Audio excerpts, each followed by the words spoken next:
At this time, I would like to welcome everyone to the in-depth presentation webinar on the Water Quality Standards revisions EPA has made to the anti-degradation requirements. My name is Shari Barish from EPA's Office of Water, Office of Science and Technology, located in EPA headquarters in Washington, D.C. Manjali Volkin and Janita Aguirre of my office will provide some of today's presentation and will help address your clarifying questions today. All lines have been placed on mute to prevent any background noise during today's webinar. Before we proceed, let me go over some logistical information. We are using EPA's Adobe Connect service for today's webinar. You should be able to see the presentation on your screen now. You have two options for hearing today's presentation. If you have computer speakers or headphones, you should be able to hear the presentation through your computer system. If you do not have speakers or headphones, you can connect to the audio portion of this presentation by dialing 1-866-299-3188.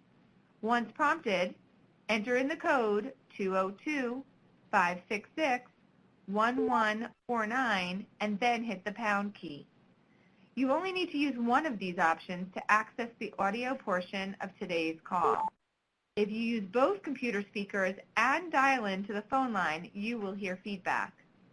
If you experience any technical difficulties during this webinar, you might click the Help button at the top of your screen, or you may contact us for assistance by typing your issue in the chat box on the right-hand side of your screen. This webinar is part of a series of webinars EPA is holding to inform the public about the revised Part 131 Water Quality Standards Regulation. It is being recorded, and EPA intends to post it on our rulemaking website for future viewing.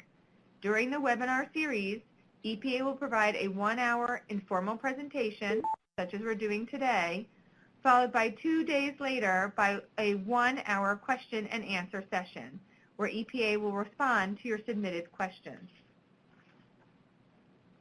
While each presentation webinar may allow time to address a few clarifying questions, we encourage you to submit your questions in the chat box or submit them to WQS Regulatory Clarifications at EPA.gov, and EPA can address them at the question and answer session webinars. While EPA intends to address as many questions as possible, please be aware that EPA may not have time to address all questions submitted. The sooner you submit the question following the presentation webinar, the more likely EPA will be able to address it at the question and answer session. If we are unable to address your question during the question and answer session, please know that we will use the question to inform any future guidance we provide. EPA expects that those who have tuned in have read the final rule and want to delve more into the final anti-degradation requirements. Therefore, the main purpose of today's webinar is to provide you with in-depth information about the revised anti-degradation requirements published on August 21st, 2015, and to allow you an opportunity to ask clarifying questions. Because today's webinar is informational, it is important that we are clear that today's webinar does not itself impose any binding requirements, determine any obligations of the regulated community, change or substitute for any statutory provision or regulation requirement, or represent change or substitute for any agency policy or guidance. Further, today's discussion does not control any case of conflict between this discussion and the statute, regulation, EPA policy, or guidance. Let's turn now to the presentation on the revised anti-degradation requirements. Again, you may submit your questions in the chat box, and we will respond to a few today and address additional questions during the question and answer session in a couple of days. Manjali? In today's presentation, we will provide some basic information about anti-degradation, and we'll discuss why EPA updated the federal anti-degradation regulation. Then Janita will provide detailed information about the revised anti-degradation requirements, including identification of high quality or Tier 2 waters, analysis of alternatives when determining whether and how much to lower a high-quality water, and finally, anti-degradation implementation methods. To provide a little bit of background, one of the principal objectives and goals of the Clean Water Act is to maintain the chemical, physical, and biological integrity of the nation's waters. As you may know, designated uses and water quality criteria are the primary tools states and authorized tribes use to achieve the objectives and goals of the Clean Water Act. Anti-degradation complements these tools by providing a framework for maintaining existing uses, for protecting waters that are of higher quality than necessary to support the Clean Water Act goals, and for protecting waters identified by states and authorized tribes as outstanding natural resource waters, or ONRWs. Anti-degradation is an essential component of the overall water quality standards program. It plays a critical role in allowing states and authorized tribes to maintain and protect the valuable resource of high-quality water. The principle of anti-degradation is expressly affirmed in Clean Water Act Sections 101A and 303D4B. EPA's previous water quality standards regulation that was finalized in 1983 included a basic framework of anti-degradation requirements for states and authorized tribes. The Federal Water Quality Standards Regulation identifies 3 anti-degradation categories. While the regulation does not refer to these categories specifically as tiers, the program has evolved around protection of these 3 tiers of protection. Tier 1, which is at 131.12A1, is for the protection of existing in-stream uses for all waters and can be considered the floor of water quality. EPA's final regulation did not make any changes to the Tier 1 requirements. Tier 2, at 131.12A2, provides a higher level of protection for waters that the states or authorized tribes identifies as high-quality waters. High-quality waters are those waters that have quality that exceeds the levels necessary to support the Clean Water Act 101A2 goals, which include propagation of fish, shellfish, and wildlife, and recreation in and on the waters. The difference in water quality between what is needed to protect the uses specified in Clean Water Act Section 101A2 and the actual water quality is called assimilative capacity. When a proposed activity comes up for authorization that may use some or all of that assimilative capacity, states and authorized tribes must determine whether and how much lowering of that high-quality water to allow through a transparent review process.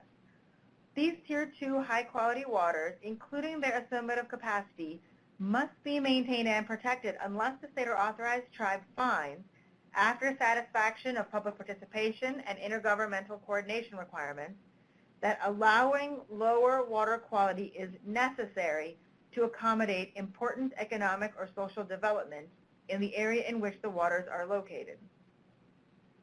This decision-making process is referred to as a Tier 2 review. Maintaining high water quality is critical to supporting economic and community growth and sustainability. Protecting high water quality also provides a margin of safety that will afford the water body increased resilience to potential future stressors, including climate change.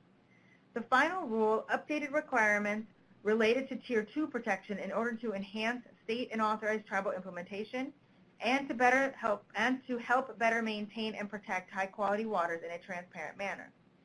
Tier 3, which is at 131.12A3, prohibits any lowering of water quality by any regulated activity in waters that are determined to be outstanding national resource waters. For example, waters with exceptional recreational or ecological significance, such as in a wildlife refuge or in a park. States and authorized tribes decide which waters to put into this tier. EPA's final regulation did not make any changes to the Tier 3 requirements. EPA's final rule, which focuses on Tier 2 protection requirements, revises the anti-degradation regulation in order to, 1, to enhance protection of high-quality waters and to promote consistency in implementation by requiring states and authorized tribes to follow a more structured process when identifying waters for Tier 2 protection and when making decisions about preserving high water quality. Second, to strengthen the evaluation used to identify and manage high-quality waters by requiring a structured analysis of alternatives to be an integral part of a state's or authorized tribe's finding that degradation of high-quality water is necessary. Such an analysis provides states and authorized tribes with a basis to make informed and reasoned decisions, assuring that degradation only occurs where truly necessary. And finally, to increase transparency and opportunities for public involvement by requiring states and authorized tribes to provide an opportunity for public involvement on the decisions and factors related to identifying Tier 2 waters, on the development and revision of anti-degradation implementation methods, and by requiring that states and authorized tribes make their final anti-degradation implementation methods publicly available while preserving states and authorized tribes' decision-making flexibility. Let's turn now to the final rule requirements for identifying high-quality waters for Tier 2 protection. The final rule reaffirms the two approaches for identifying waters for Tier 2 protection are available to states and authorized tribes. The two approaches are a parameter-by-parameter approach or a water-body-by-water-body approach. The final rule outlines boundaries for states and authorized tribes that use the water-body-by-water-body approach. First, the final rule requires states and authorized tribes using the water-body-by-water-body approach to provide an opportunity for public input on when they will provide Tier 2 protection and the factors considered in making that decision. Second, the final rule outlines that states and authorized tribes identifying Tier 2 waters using a water-body-by-water-body approach must not exclude water bodies from Tier 2 protection solely because water quality does not exceed levels necessary to support all of the Clean Water Act Section 101A2 uses. Remember that the Clean Water Act Section 101A2 uses are those uses that provide for the protection and propagation of fish, shellfish, and wildlife, and recreation in and on the water. Let's talk about each of these more in depth. States and authorized tribes already typically use one of two approaches to identify high-quality waters consistent with the Clean Water Act. The final regulation at 131.12a.2i now clearly identifies that either approach may be used when identifying waters for Tier 2 protection. Under a parameter-by-parameter approach, states and authorized tribes generally identify whether a water is high quality at the time an entity proposes the activity that would lower water quality. Under this approach, states and authorized tribes determine whether any of the parameters in the request for authorization exceeds levels necessary to support the uses specified in Clean Water Act Section 101A2 on a case-by-case basis.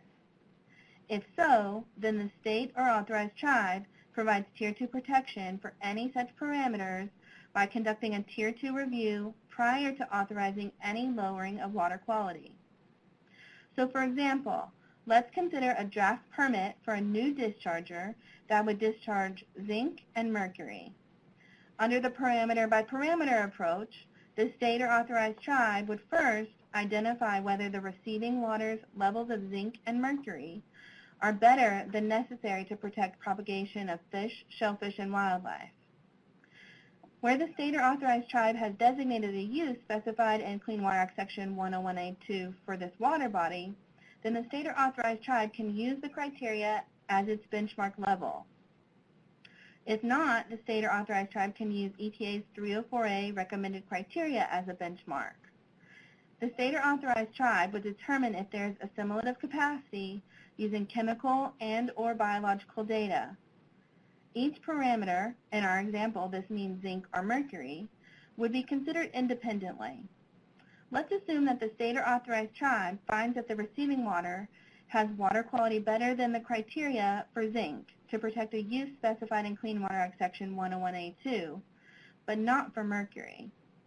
The state or authorized tribe in this case would be required to provide Tier 2 protection, meaning to conduct a Tier 2 review, to determine whether to authorize a lowering of zinc in this water, and how much. In contrast, the state or authorized tribe would not be required to provide Tier 2 protection or to conduct a Tier 2 review with respect to mercury. However, the state or authorized tribe would need to ensure that Tier 1 is met for mercury, or in other words, that the existing in-stream use is maintained. Under a water body by water body approach, states and authorized tribes generally identify a list of Tier 2 waters up front by weighing a variety of factors, such as biological, chemical, or aesthetic quality information, to classify a water body's overall quality. Under the water body by water body approach, when an activity is proposed, the state or authorized tribe would first identify whether the water body is on the Tier 2 list. And if it is, the state or authorized tribe would be required to conduct a Tier 2 review prior to authorizing any lowering of water quality for any parameter that exceeds levels necessary to support the uses specified in 101A2 of the Clean Water Act. So for example, let's consider two draft permits that include an increased discharge of zinc. One permit is for water body X, and one permit is for water body Y. The state or authorized tribe would first need to identify whether water body X and water body Y are on the Tier 2 list. In this case, water body X is on the Tier 2 list, and water body Y is not on the Tier 2 list. Prior to authorizing the lowering of water quality for zinc in water body X, the state or authorized tribe would conduct a Tier 2 review for any parameter where the water quality exceeds the criterion to protect the uses specified in Clean Water Act Section 101A2. In contrast, for water body Y, the state or authorized tribe would not need to conduct a Tier 2 review prior to allowing the permit to be finalized for any parameter. A parameter-by-parameter approach can be easier to implement, can be less susceptible to challenge, and can result in more waters receiving some degree of Tier 2 protection. A water body by water body approach can allow states and authorized tribes to focus limited resources on protecting waters that are of higher quality and/or higher value overall.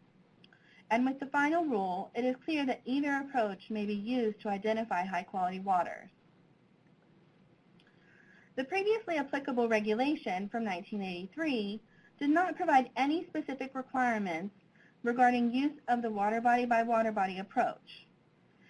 Therefore, it may have been possible for states and authorized tribes to identify high-quality waters in an inconsistent manner, including utilizing this approach without documenting the factors that inform the decision or without informing the public about which waters are on the Tier 2 list. In relation to identification of high-quality waters, the final rule addresses two distinct issues.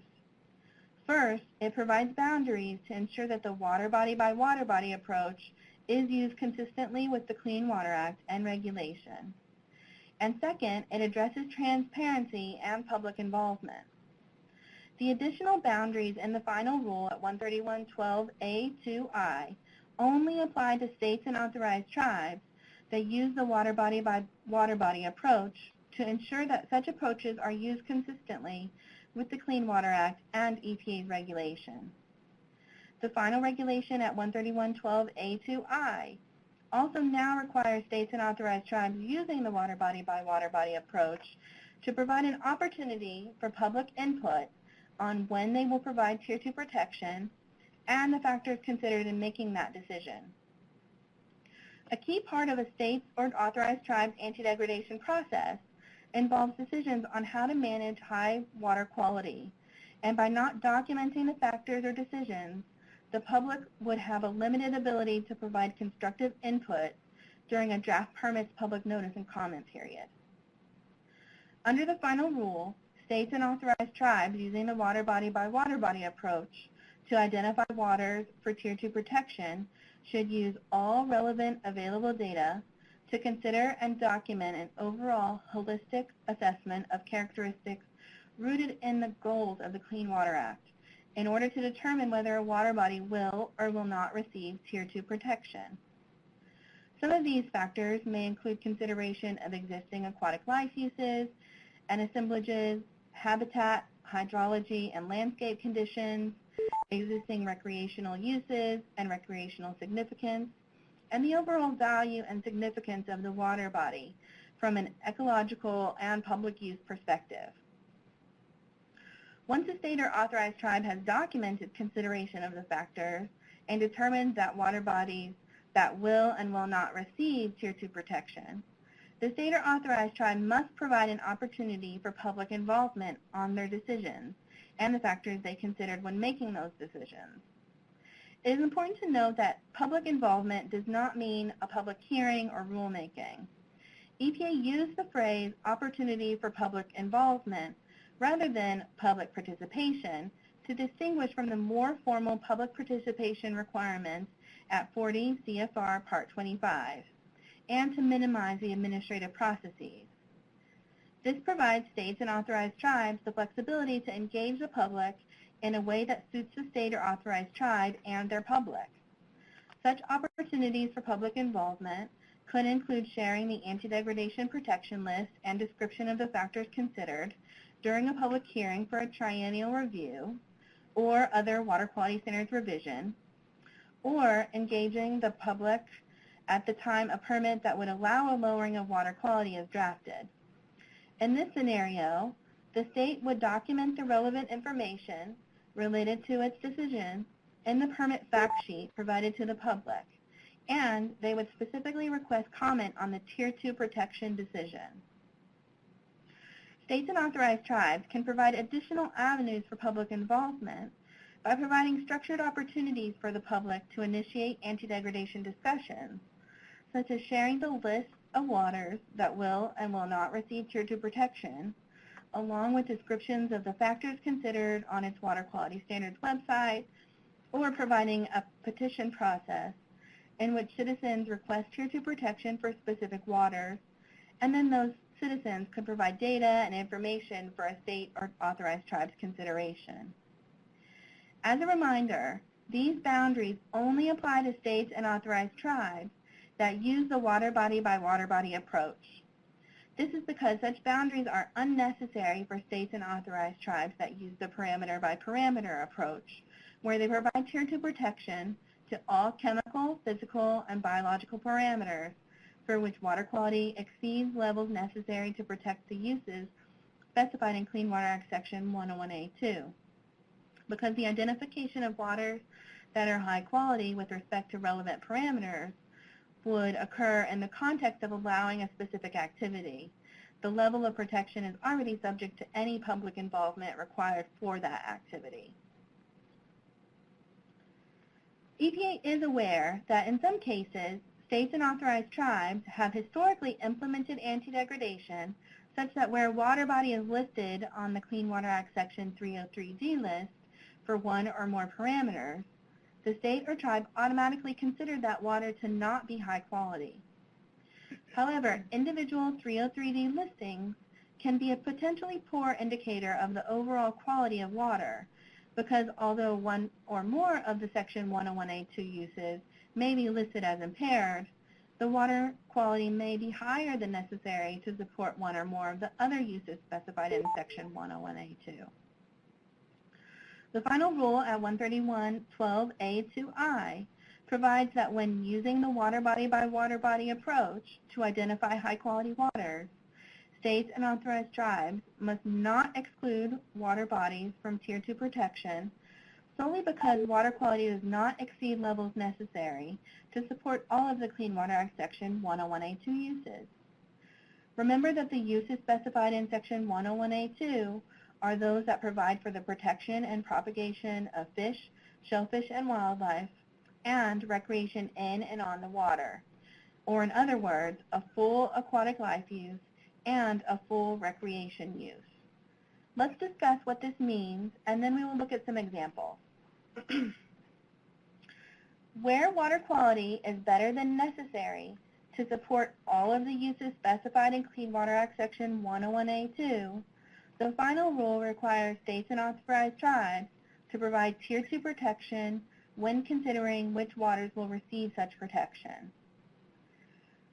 Where water quality is not better than necessary to support all of the uses specified in Clean Water Act Section 101A2, or in other words, it does not support a full aquatic life use, or it does not support a full recreation use, the final rule does not require states and authorized tribes to provide Tier 2 protection for the water body. However, whether Tier 2 protection is afforded depends on state and authorized tribal priorities and the public process to consider the value of protecting whatever high water quality that exists for that water body. In instances where states and authorized tribes lack data and information on the water quality to make an individual water body conclusion, EPA recommends that they provide all or a subset of their waters with Tier 2 protection by default. This will ensure that assimilative capacity and therefore the resilience of waters are protected to the best extent possible, regardless of the lack of data. Let's take a look at some examples of waters and what may occur when a state or authorized tribe identifying waters for Tier 2 protection under a water body by water body approach. Water body A is designated for uses specified in Clean Water Act Section 101A2, and the water quality exceeds levels necessary to support all of the uses specified in Section 101A2.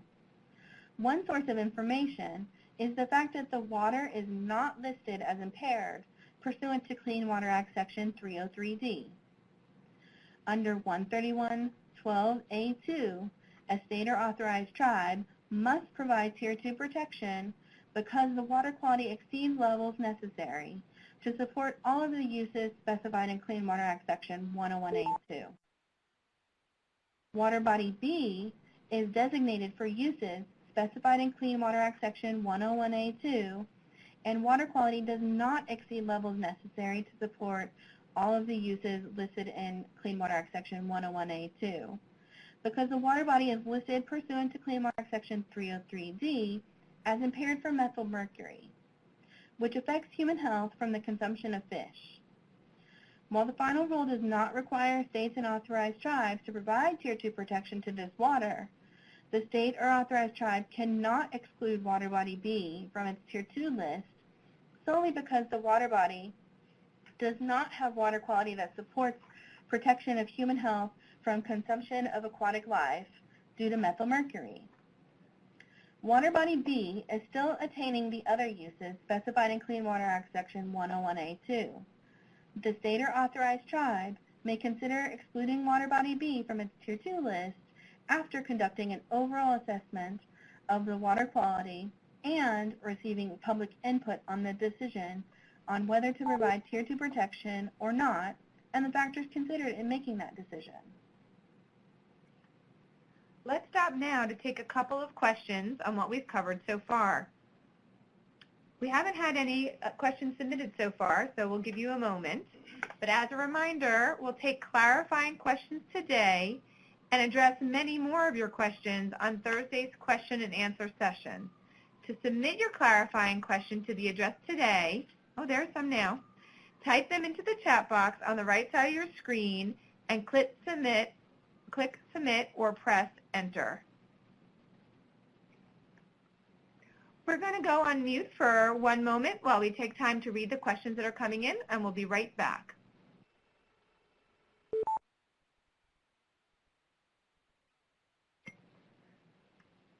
Hi, this is Sherry, and we're back.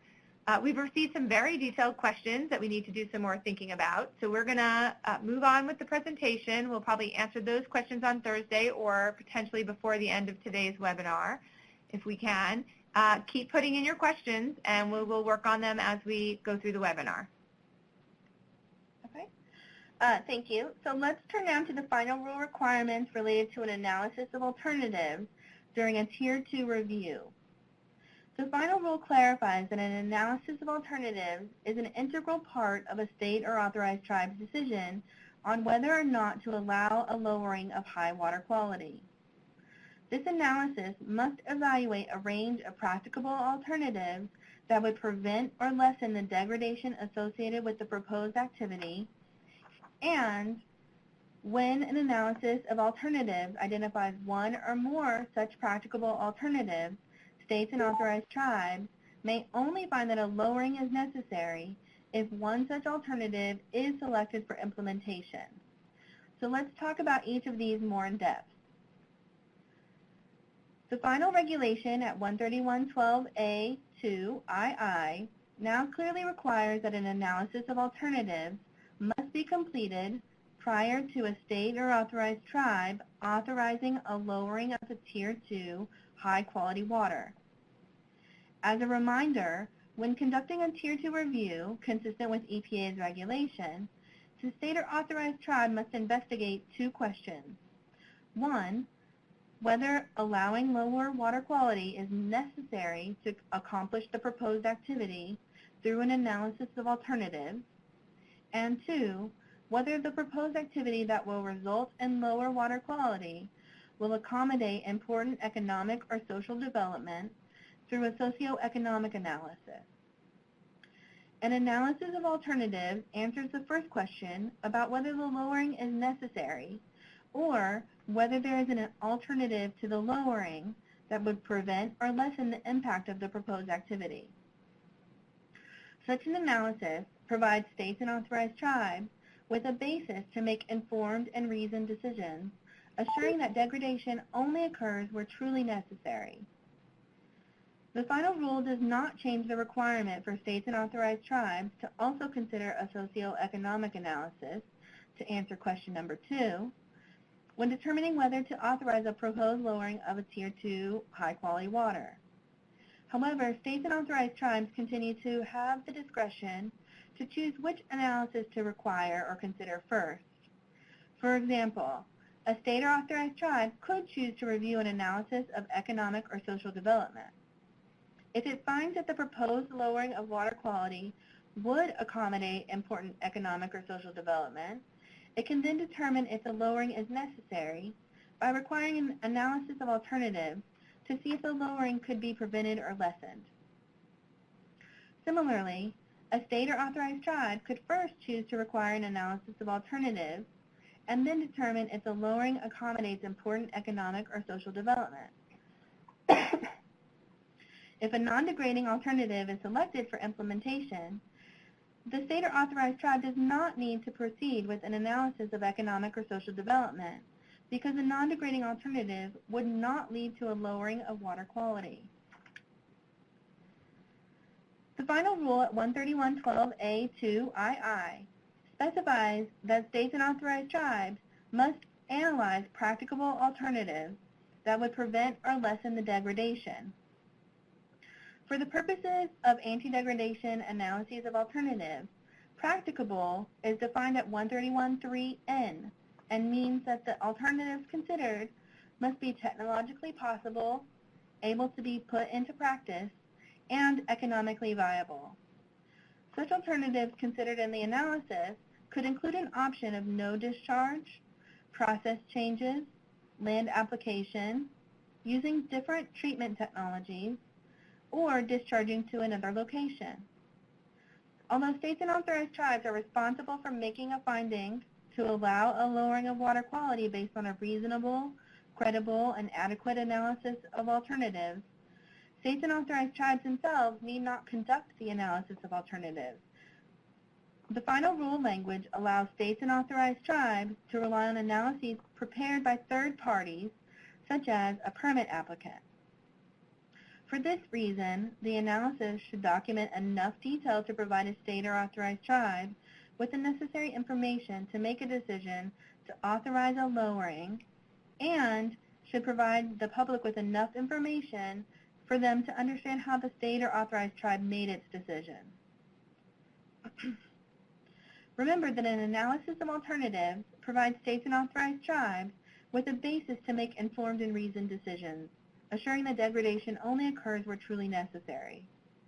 When an analysis of alternatives identifies one or more such practicable alternatives, the final rule specifies that states and authorized tribes may only find that a lowering is necessary if one such alternative is selected for implementation. The final rule does not require selection or implementation of the least degrading practicable alternative in order to allow states and authorized tribes the flexibility to balance multiple considerations including considerations of cross-media impacts. Some alternatives to lowering water quality can have negative environmental impacts in other media. For example, incinerating pollutants rather than discharging to surface water could adversely impact air quality and energy use, even though it lessens or prevents degradation to water quality. It is important to note that even if the analysis identifies only one practicable alternative, the state or authorized tribe may still only find that a lowering is necessary if that practicable alternative is selected for implementation. On the other hand, where the analysis results in choosing an alternative that avoids degradation, a state or authorized tribe need not make a finding that the proposed lowering of water quality is truly necessary because the non-degrading alternative would not lead to a lowering of water quality.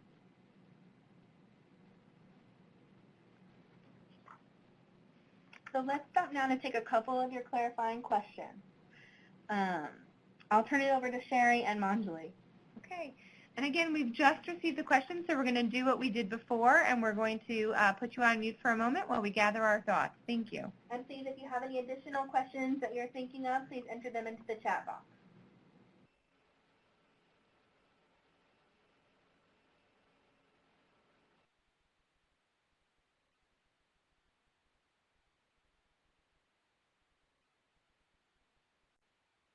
Okay, we're going to go back to one of the questions that was posed earlier, and the question says, for identification of high-quality waters, what if a state has successfully demonstrated through a UAA that one or more of the uses specified in Clean Water Act Section 101A2 is not attainable, and the state has removed the use and designated the highest attainable use in its place? Does this mean that the water body is not a Tier 2 water with respect to that use, or because there is still a residual use as indicated by the highest attainable use, it should still be considered Tier 2? I'm going to turn it to Manjali to answer.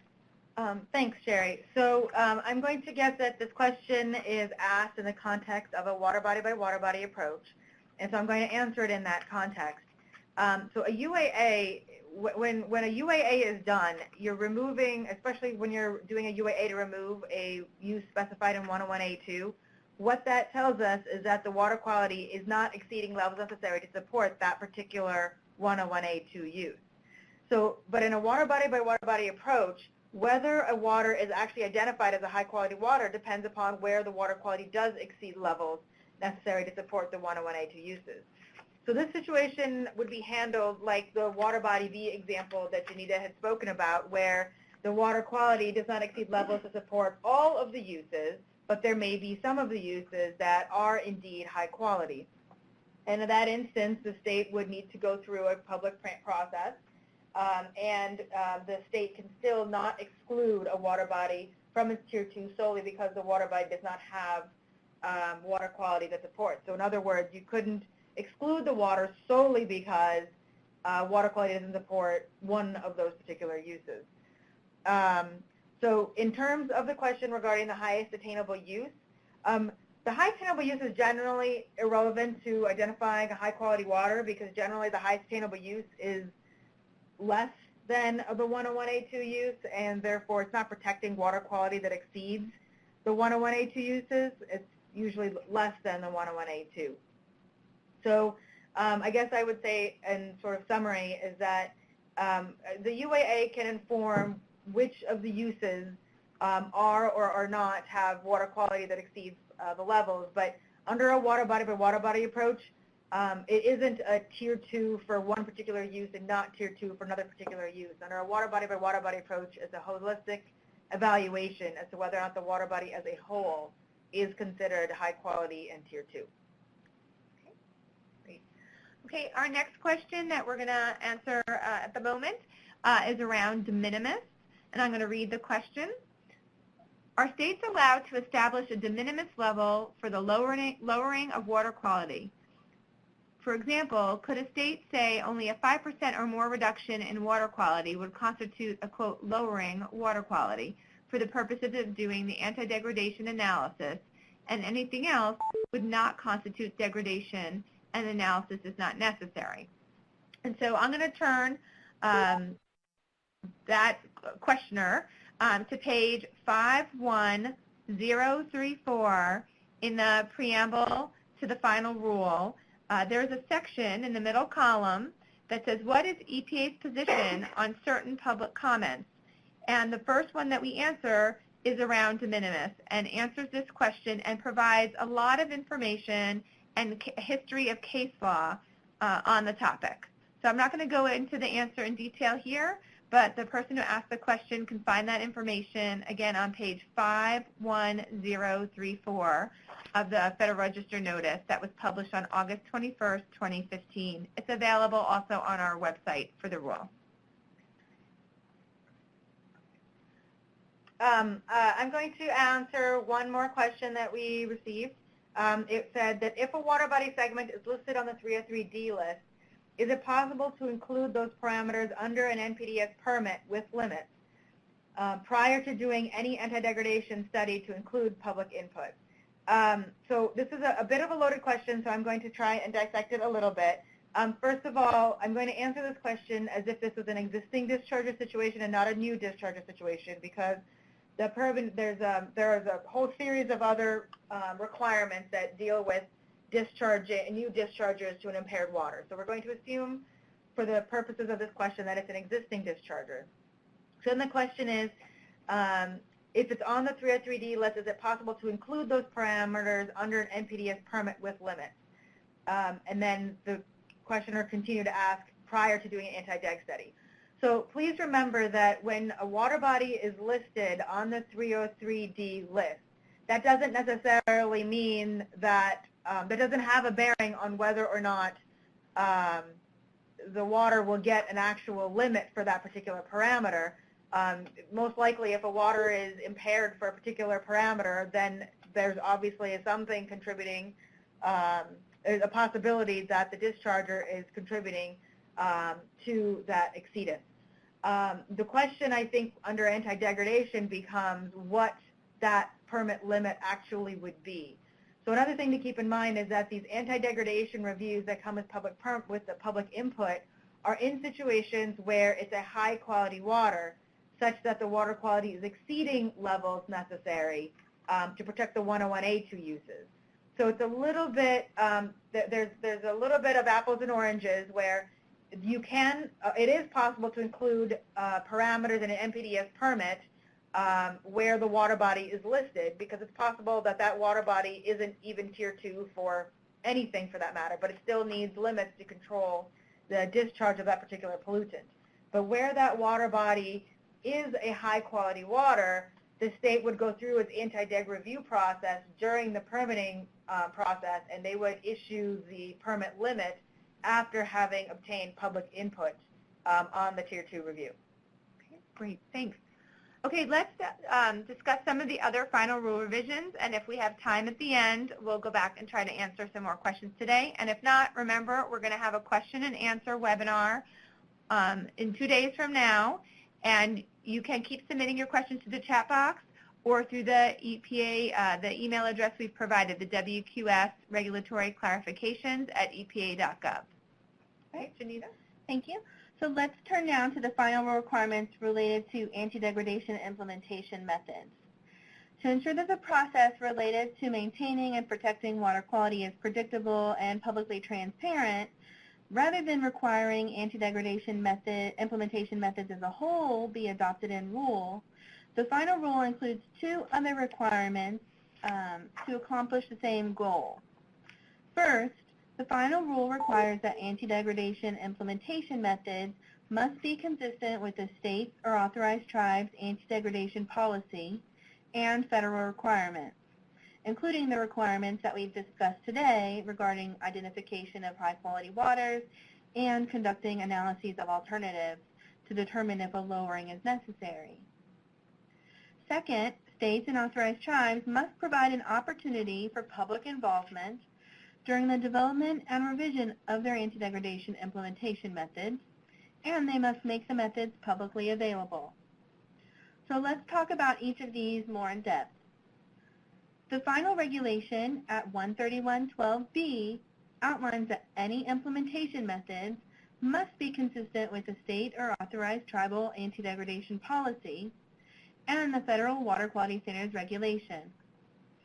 EPA's rules distinguish between an anti-degradation policy and anti-degradation implementation methods. To be clear, anti-degradation implementation methods refer to any additional documents and/or provisions in which a state or authorized tribe describes methods for implementing its anti-degradation policy. As you may remember, EPA's proposed rule from 2013 contemplated revisions to the federal regulation that would require that all states and authorized tribes adopt the entirety of their anti-degradation implementation methods into regulation to improve accountability and public transparency.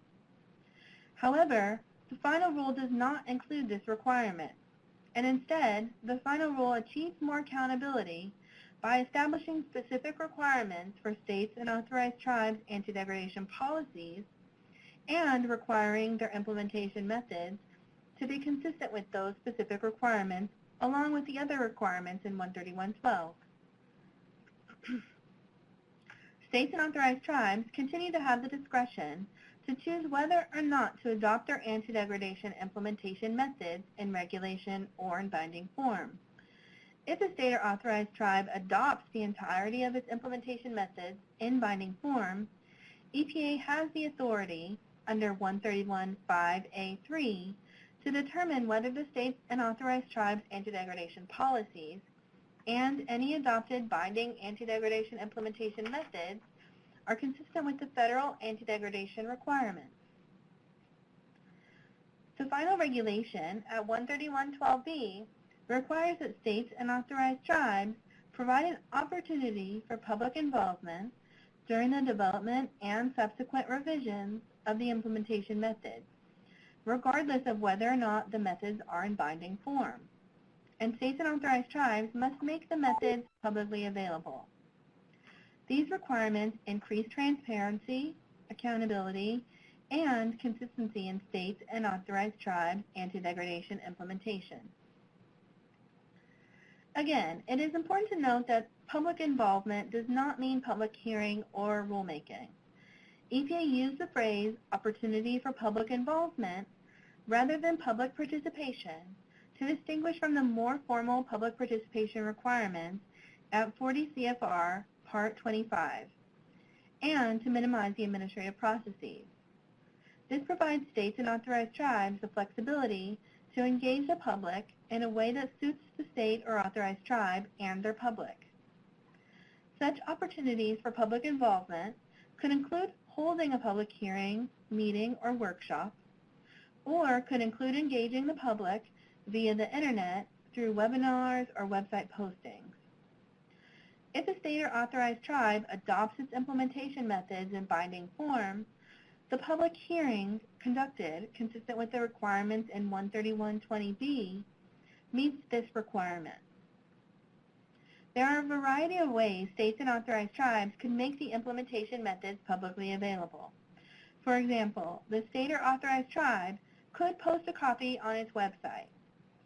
Adopting methods in binding form would automatically make the anti-degradation implementation methods publicly available.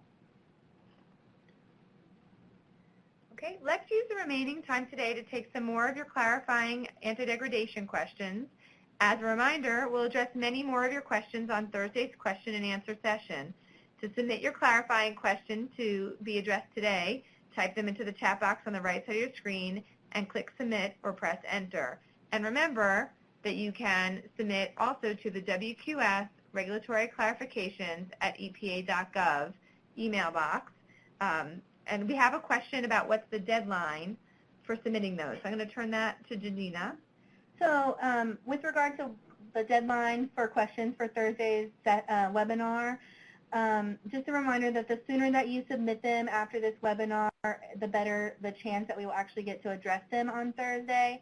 Some of the questions often require us to do a little bit of research before we can answer them. So the sooner the better, but I would think that a good practice would be to submit them by COB tomorrow, so that we have Thursday morning to incorporate anything and talk about them on Thursday.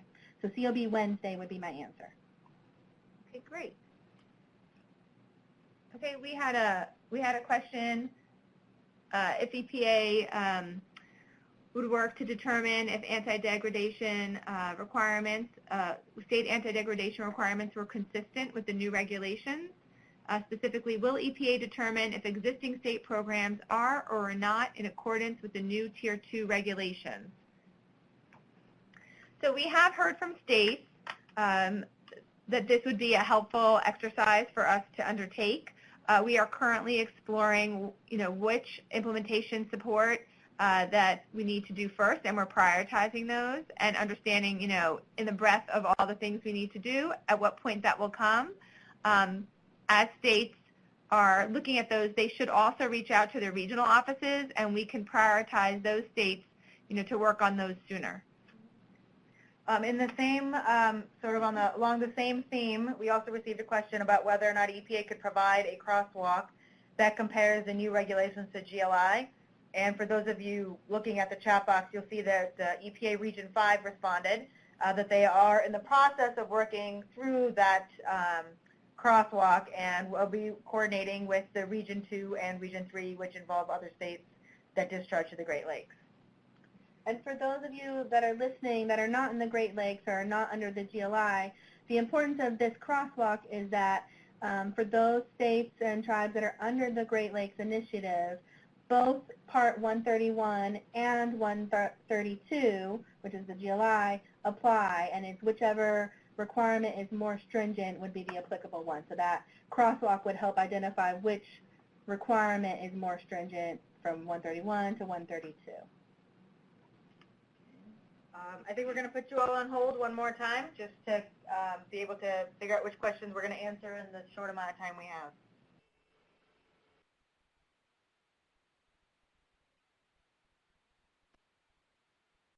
All right, we're back. In response to the question of when are states expected to revise its anti-degradation implementation policy, the preamble explains in Section E that where a new or revised requirement necessitates a change to state or authorized tribal water quality standards, this would include changes to a state's binding anti-degradation policy.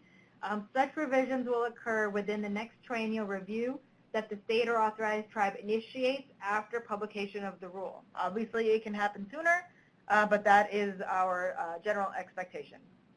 Okay. Mentally, can you ask the question about the location first, the one about the geographic location? Yes. So we earlier on, we received a question that asked, what are the boundaries of the community for the alternatives analysis when the permittee is located in a rural area? That's a great question. Right now, that is something that we have some very general guideline for in our 1995 Interim Economic Guidance for Water Quality Standards Program. And I'll just read you the small piece of what it says there. And in a case-specific situation, we might need to work with you with your region to understand the details. But what it says, as an important factor in determining the magnitude of these impacts is defining the geographical area affected. The affected area might be a town, city, region, county, or some combination of these geographical units. So that's the base information that we have in our guidance, and depending on the specifics of your situation, we might be able to help you determine what your geographical area is for the determination for important social and economic impact.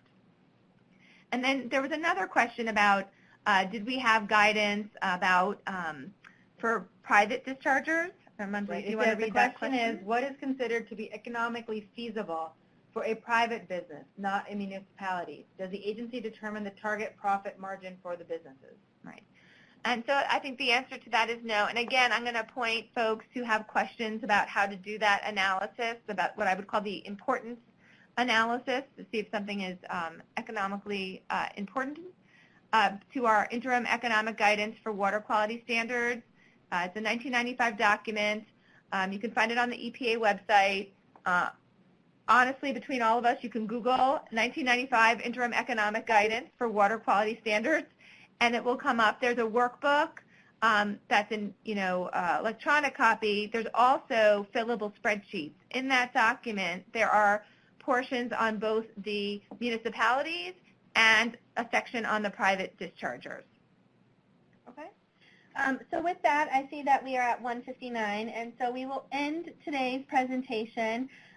Please remember to submit your questions either in the chat box, and if we didn't get to them today, then we will get to them on Thursday. But also you can email us your questions to the email address on this slide, WQS Regulatory Clarifications @epa.gov. So I appreciate you attending today, and with that, I will end today's presentation.